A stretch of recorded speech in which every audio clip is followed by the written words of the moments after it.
very warm welcome to all of you on the behalf of Press Information Bureau and the Directorate of Film Festivals. In the delegation, we have with us first Mr. Salas Dayakar, the director of Free State, which depicts the forbidden love affair between a white girl and an Indian male during the apartheid times in South Africa.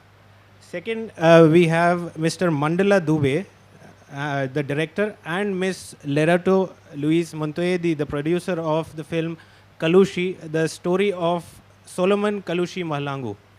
Mahlangu was an icon of the South African liberation struggle against the apartheid system in South Africa.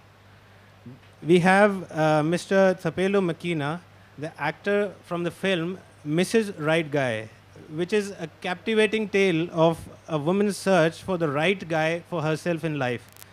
Last but not the least, we have Mr. Paul Egan, who's the producer of the movie Tess, which is an emotional tale of a pregnant sex worker struggling to prevent her past from swallowing her present. So I would request one by one from the delegation to share their experience with the media members during the making of their films. We'll start with Mr. Salas. Good afternoon, everybody, and thank you once again for the ministry and everybody involved in organizing this festival, and for the big privilege to be here. Free State was a 2-year process. It was a first sort of step to tell a story that involves a very authentic South African story, but also involved Indian people. In South Africa, Indian people are a lot forgotten in the history, and they played a big part in it as well. And that was a great privilege for me to be involved in writing the story in the first place, and learning a lot about the culture, and then combining it with the South African culture which the story is told.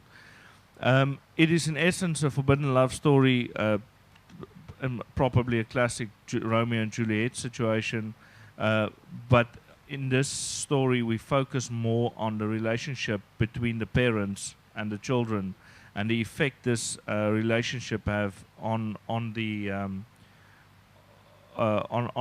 effect of the forbidden love relationship on the relationship in the families. Yeah, it was great for me to work also with crew members from India. Mr. Rajiv Tervatkar is an Indian producer who got involved. He's from Sangli in Maharashtra, and I also worked with the editor of this film was Mr. Abhijit Deshpande. He's done I think he's actually a national award winner editor, and we had several other Indian people on the crew as well, and it was a great collaboration. And as I say, it was. I hope it came across in the story that doesn't matter from what religion you are or what ethnic group you are. When it comes to your children and love, we all act the same. Thank you, Mr. Yaka. That was a brilliant description of a movie. Now we come to Mr. Mandala Dube and Ms. Lerato Luis. Both are associated with the movie Kalushi. So, ma'am, you can go first. Okay.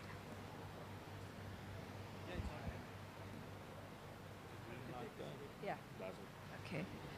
Good morning, everybody. I come from the story Kalushi, the story of Solomon Mahlangu, and I work as an associate a producer.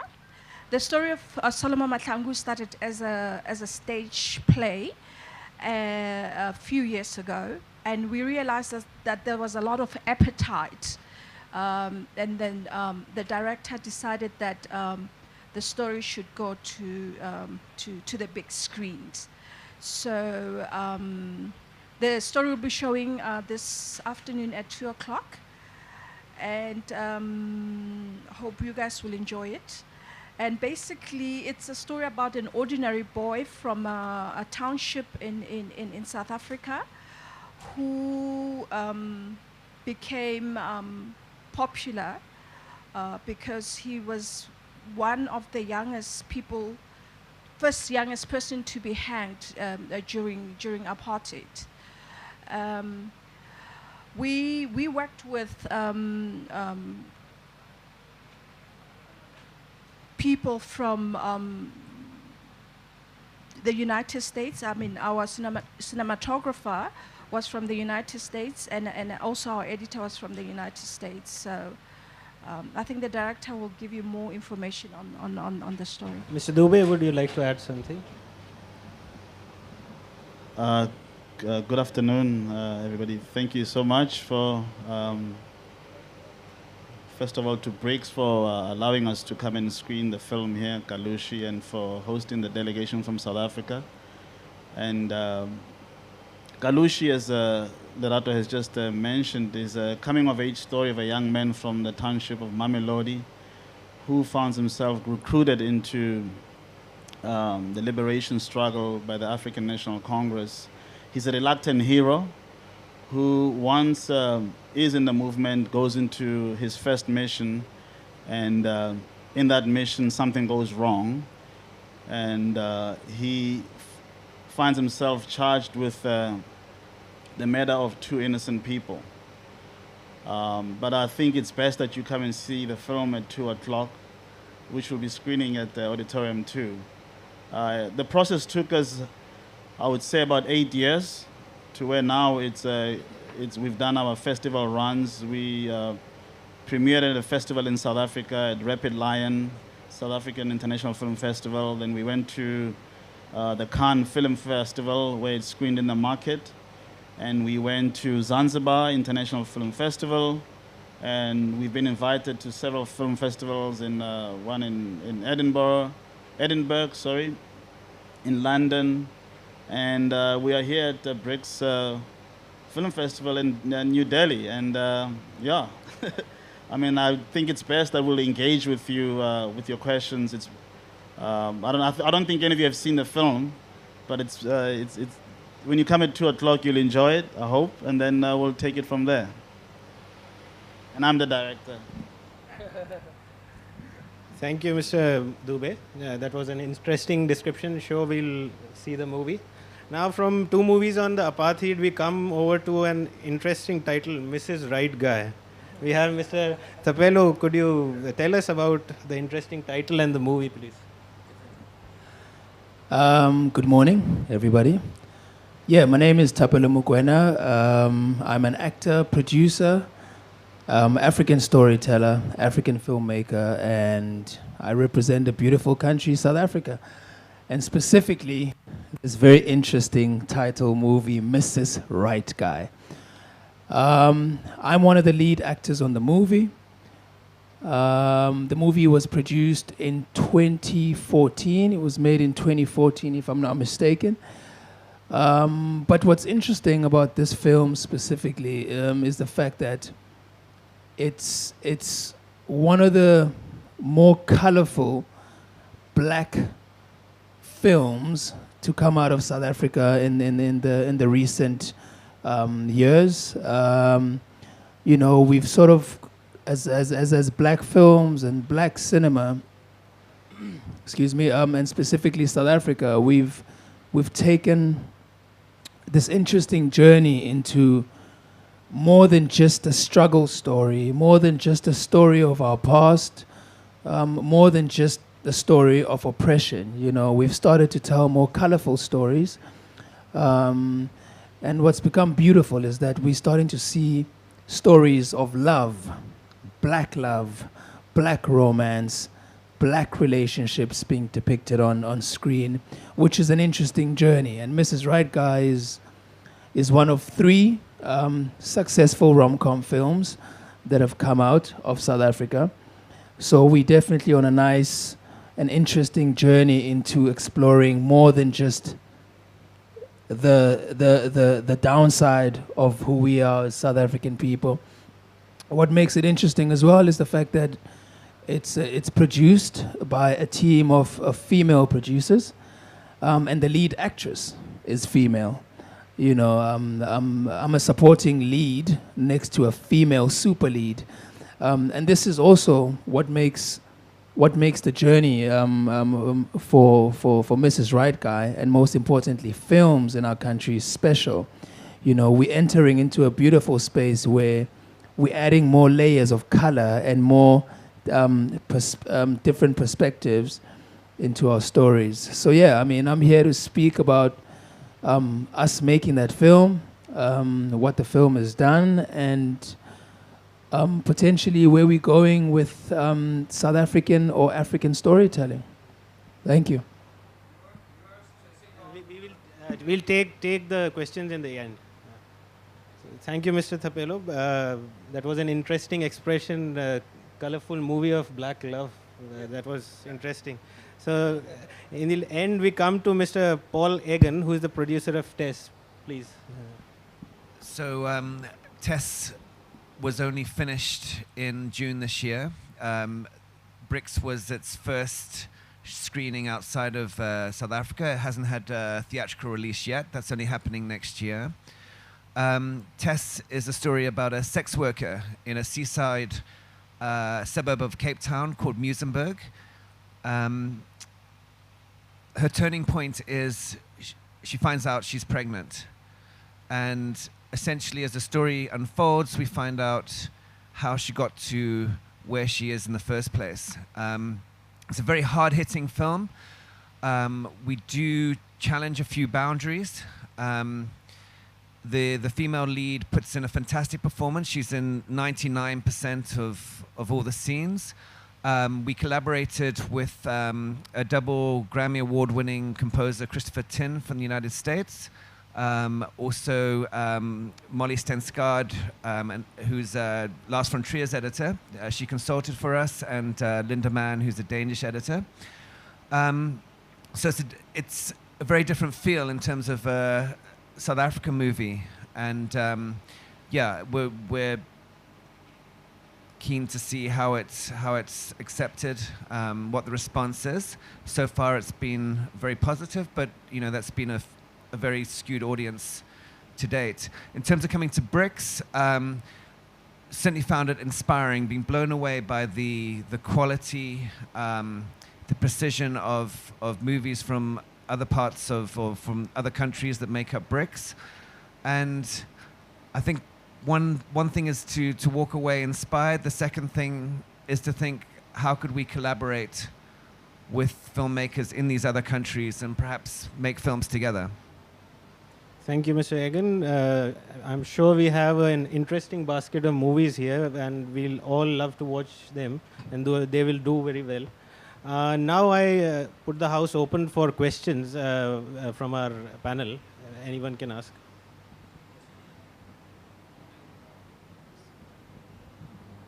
Yeah, hello to everyone here. Right now, actually, I need to ask something about the movie The Right Guy, Mrs. Right Guy. Yeah. So you stress on first on black relationship. Don't you think is a human relationship more important than black or white? And the second question is about you stress on female lead. Is it news in South Africa? Is it new? Did you say new? Is a news? Is something extraordinary there in South Africa to be a female lead in a movie? Right. I definitely think it's more important to tell the human story than the story of black love.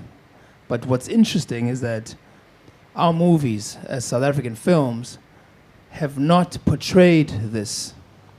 We haven't really seen ourselves as black South Africans on screen in that way, except for the past 3-4 years. You know, of course it's a human story. That's where it begins. It's always about a human journey, but the truth of it, or the fact of it is, this is new for us.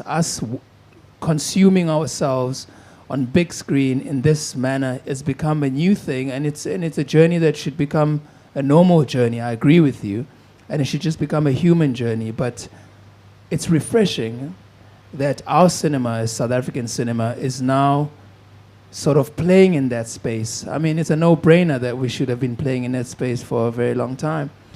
But it's quite interesting that it is that way. And it's the fact that we have a female lead extraordinary. It goes back to what I just explained. We also haven't had a lot of female leads in our films. It's pretty new. I mean, I think to see a female lead in Tess is quite new and refreshing. She's in 99% of the film, as you said. She carries the whole story. Similar to Mrs. Right Guy. I mean, if you come and watch it today at 5 p.m., you'll see exactly what I'm talking about. But the whole story is carried by our character, Gugu. Her name is Gugu. And the story revolves around her life, her relationship life. You know, she gets married in the story, and her husband leaves her, disappears on their honeymoon. So she has a particular perception of men, and she sees men in a particular light when we meet her at the top of this movie. But what's interesting is the journey she goes through and the men she interacts with, one of them being my character. So, extraordinary? Yeah. Should it be extraordinary? I don't think so. I think it should be normal that Africans see other Africans on screen, or black Africans rather, see other black Africans on screen, being happy, being sad, being colorful, not colorful, action, comedy, drama. You know, it's a fresh space for us. I just want to add to that is I think what the problem for a long time is we didn't have female-driven stories, and I suppose that and it was a big problem, and it was addressed a few years ago. I remember, I think it was at the 2011, 2012 SAFTA Awards, which is our national awards for movies and television, and there was actually not an award for lead actress because women were basically marginalized in our stories as a trophy or a complication, where it is incredible to see 5 years later that in 3 movies sitting here, it's a female lead, and the female is leading the story. And I think women in South Africa have for a long time just been marginalized as mothers or as lovers, and they pushed aside. Yeah. And I think it is very encouraging to see this changing, and we're also working back towards a balance again, you know, because obviously now you've got a flood of this coming, and especially got a lot of female producers as well, which is great, and this tells their story and their perception of the world, which I think is very important, and this didn't happen for a very long time in South Africa. Thank you. Sorry, can I just elaborate on what Salas has just said there, and piggybacking on what Tapelo has just said. For a long time, we didn't have filmmakers who could be able to come out there and give a voice to the voiceless. You know, South Africa has seen in the past 20 years, even before then, films being made, but the auteurs, who were the filmmakers, were pretty much focusing on one perspective and one side of the community, and the story, the narrative was always seen from a particular point of view, where you didn't have, yes, black filmmakers go out there and tell their own story. So there is this explosion of black filmmakers. Yes, we're filmmakers, but in a country as South Africa, where you are finding us now picking up the cameras, writing the stories, and asserting ourselves as producers, it's very exciting. And there's a bigger issue that's also happening, where you are seeing black filmmakers collaborating with white filmmakers, and it's not an issue as it was in the past, which is great social cohesion for our country. You know, so when you see a female lead in a film, it should be ordinary, but it's extraordinary in the sense that you haven't seen them before. You know, and when you see a black filmmaker goes and tells a story and they articulate it so well, you know, it's something to be applauded. Thank you. Any more questions? I have a question here. I mean, this is a Brink Film Festival, So I'll be talking more about the joint cooperation between the two countries. There is a lot of common between, common things between India and South Africa. Gandhi is one of them. There is democracy, fight for the democracy, that's there. So what about film cooperation between film, joint production, right? Do you think both the governments are doing enough for any joint production of movies or cooperation in both the sides? Do you think both the governments need to do more? What it can be? What can be your ideas? I mean, you are here, and you know a lot. There are producers, there are actors, directors are there, and some ideas like maybe the government should on both the sides extend some kind of financial support, or the clearances and all that, and maybe the tax exemptions. When the movies are shown, there is a huge lot of taxes Yeah. in India especially.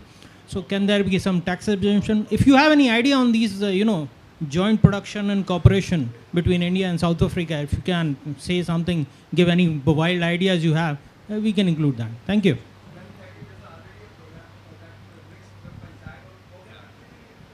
Mr. Terence Kumalo is here from government. Well,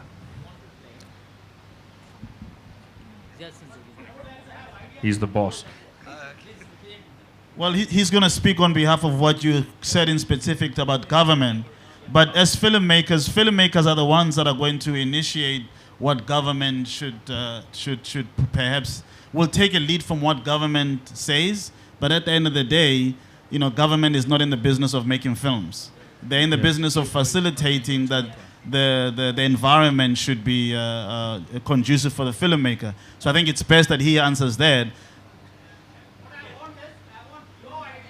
Yes.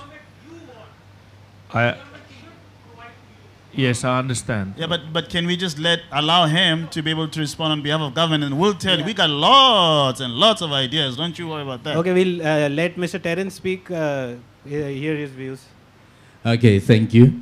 As I've said, my name is Terence Kumalo from the Film Agents in South Africa.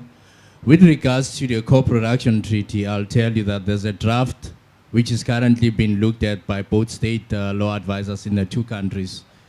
Co-production treaty between South Africa and India, we're working on that.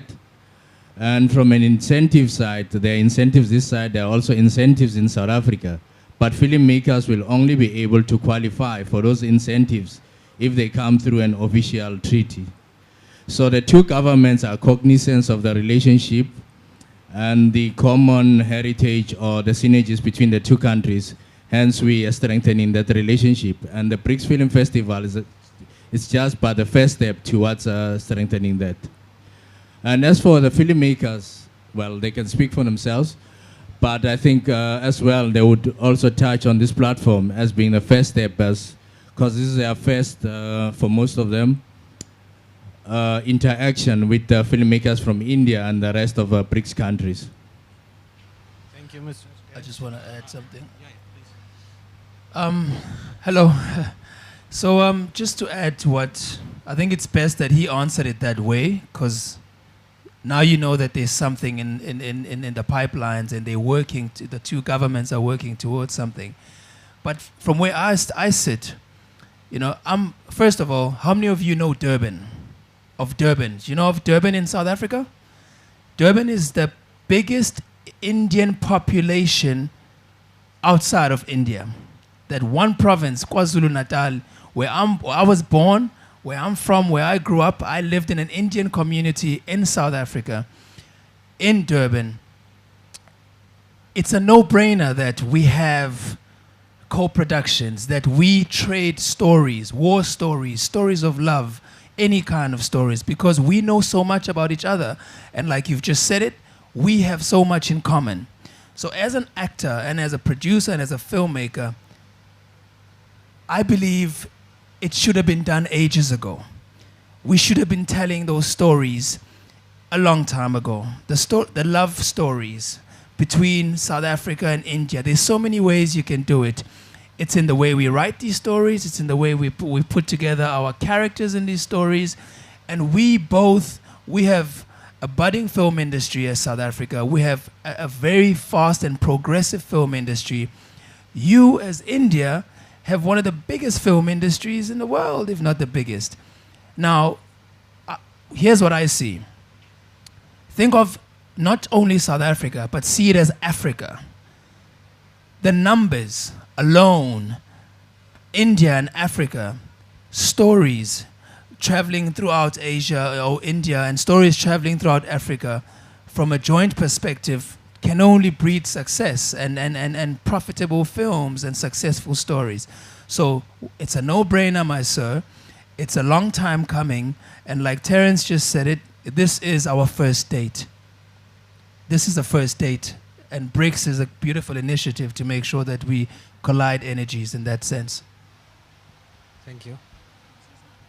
Yeah, I would like to talk about the second date. Perhaps in practical terms, what's been clear to me is, when was a Russian film, for example, last distributed on circuit in South Africa? I'm not aware in the last 20 years. And that goes for other BRIC nations as well. So we're not seeing films from other BRIC nations and vice versa. So one is, if this festival could then move on to the second date, which may be a market, we can talk about distribution and maybe some formalized channels to link up writers, producers, directors to actually conceive projects together. I think in terms of practicality, those are two things which would help, and I'm sure there's many more. But I think ultimately, from a wider overview, it is, we're operating separately, and there is an opportunity to collaborate and do joint stories, do joint productions. It could be facilitation, it could be shooting in India for a South African film, and vice versa. But yeah, I think bodies like the National Film and Video Foundation and the equivalents in other countries, I know they're still finding their feet, but I'm sure we'll find ways to take this further. Well, incentives are obviously going to be governed by what the different governments have in place. But I just want to, I'll come back to the incentives thing. Recently, Salas worked on a project which screened here, Free State, and he tried to get an actor from the Bollywood industry to perform in the film, but he failed in as far as convincing that actor, because the actor wanted certain perks that were obviously ridiculous in a sense of what the budget that Salas had. But had, for instance, government intervened, Salas could have gotten that actor to come to South Africa from India, and maybe those perks could have been picked up by the government agencies. For instance, Air India could have flown him here, there, to South Africa, first class. He wanted to have a trailer and all those things. Those things could have been picked up, because he's a local superstar. Is that a way of putting it? So those are the little things that can help filmmakers. Because when you write, and it starts with the writing. If you don't have a good script, we can cry all we want here about Indian co-productions and South African co-productions, but it'll never happen because we don't sit down and write. And I think filmmaking is more about relationships. You can't force us to work with, you can't force Indian filmmakers to work with South African filmmakers and vice versa. It's at these kind of forums where we meet, we come up with ideas, and then we say, hey, that can make a great film. Okay, how do we get going in as far as writing the concept and the script and so forth? So I think the first and foremost thing that the government agencies could be able to do is to, perhaps in the next BRICS film festival, is to have a writing workshop of some kind, to say filmmakers that met at the BRICS, at the inaugural BRICS Film Festival, submit their concepts and ideas to the organizers of the BRICS Film Festival, so that when it comes up next, there's a workshop and say, okay, what have you guys developed in between, and as far as the script is concerned? Is it a first draft, second draft?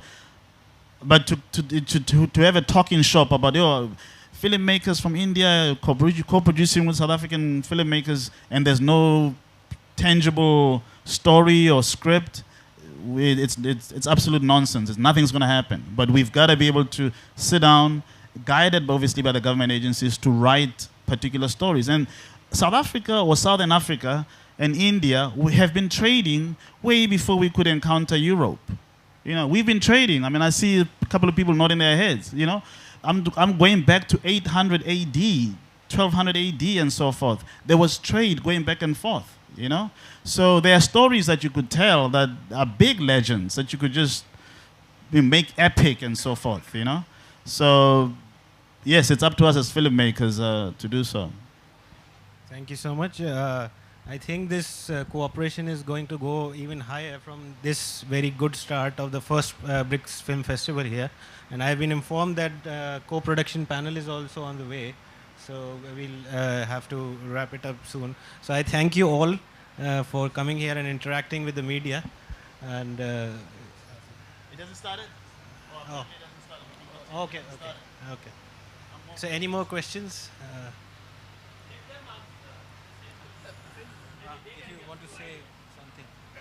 Well, so there's a BRICS bank, so maybe there should be a BRICS film fund. No, I think I do agree. If I can just add, I don't want to repeat everything that I said, but I think it's something that needs to happen naturally. Good art is something it's a process. I always tell when we're making films, I tell everybody involved, trust the process. And I think things like these exposure that we're getting, you must remember we are in comparison a very young and a very small industry in comparison to all the other BRICS countries. And we are finding our feet, and we are going through that process of first on screen trying to figure out our past to know where we come from, and now we're moving to a place where we're telling modern stories of people now. And I think the next step will be for us to combine our stories with either India or Russia or wherever in the world. But it's a natural process, and it's a, as a performer, you learn from a very young age is that you have to work all the time as much as you can in order to be ready when those big chances come along, so that you can actually do what you need to do and reach the potential that you should.